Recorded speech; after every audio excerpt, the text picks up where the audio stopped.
SR shopping mall తో సంక్రాంతి లక్ష్మి మీ ఇంటికి పండగ కళ సరికొత్త కలెక్షన్స్ మీకోసం ఎస్ఆర్ షాపింగ్ మాల్ అందరికీ సంక్రాంతి శుభాకాంక్షలు.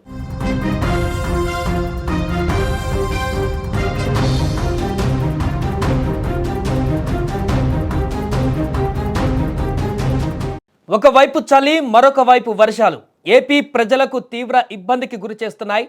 దీనికి తోడు తుఫాను గండం వారిని మరింత ఇబ్బందికి గురి చేస్తుంది. సంక్రాంతికి పూర్తిగా అందరూ ఆ సంక్రాంతి మూడ్లో ఉండి ఏపీలో పూర్తిగా పండగ వాతావరణాన్ని సెలబ్రేట్ చేసుకుందామని పట్టణం నుంచి పల్లెలకు వెళ్తున్నటువంటి ప్రజలకు ఈ వర్షాలు అనేటివి పెద్ద దెబ్బ పడేలా చేస్తున్నాయి. నైరుతి బంగాళాఖాతంలో కొనసాగుతున్నటువంటి తీవ్ర వాయుగుండం పశ్చిమ వాయువ్య దిశగా వేగంగా కదులుతుంది. ఇది గంటకు 13 కిలోమీటర్ల వేగంతో శ్రీలంక వైపు కదులుతుంది. దీని ప్రభావంతో ఏపీలో పలు జిల్లాలలో భారీ నుంచి అతి భారీ వర్షాలు కురిసే అవకాశం ఉందని వాతావరణ శాఖ సూచించింది.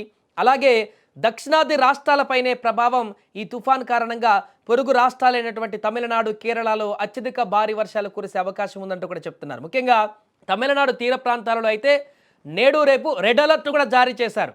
ఆంధ్రప్రదేశ్ విషయానికి వస్తే దీని ప్రభావం వల్ల దక్షిణ కోస్తాలోని నెల్లూరు జిల్లా కానీ, తిరుపతి జిల్లాతో పాటుగా రాయలసీమలోని చిత్తూరు, అన్నమయ్య జిల్లాలలో తేలికపాటి నుండి మోస్తారు వర్షాలు కురిసేటువంటి అవకాశం ఉందని అమరావతి వాతావరణ కేంద్రం తెలిపింది. ఆకాశం మేఘామృతమై చల్లని గాలులు కూడా వీస్తాయని అంచనా వేస్తున్నారు. ఏపీలో తుఫాను ప్రభావం ఒకవైపు ఉంటే రాష్ట్రంలో చలి తీవ్రత కూడా క్రమంగా పెరుగుతుంది.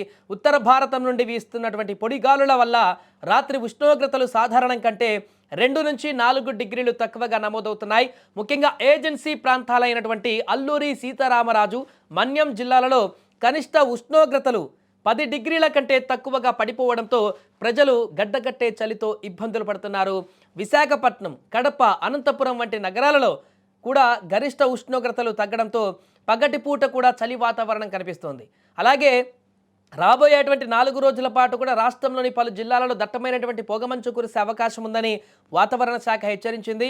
అల్లూరి సీతారామరాజు, పార్వతీపురం మన్యం, విజయనగరం, ఏలూరు, అంబేద్కర్ కోనసీమ జిల్లాలలో ఉదయం వేళలో విజిబిలిటీ చాలా తక్కువగా ఉంటుందంటూ చెప్తున్నారు. అందుకే ఈ సమయంలో ఊర్లలోకి వెళ్ళేటువంటి వారందరూ కూడా, తమ సొంత వాహనాలలో వెళ్ళేటువంటి వారందరూ కూడా కొంత జాగ్రత్తగా ఉండాలి.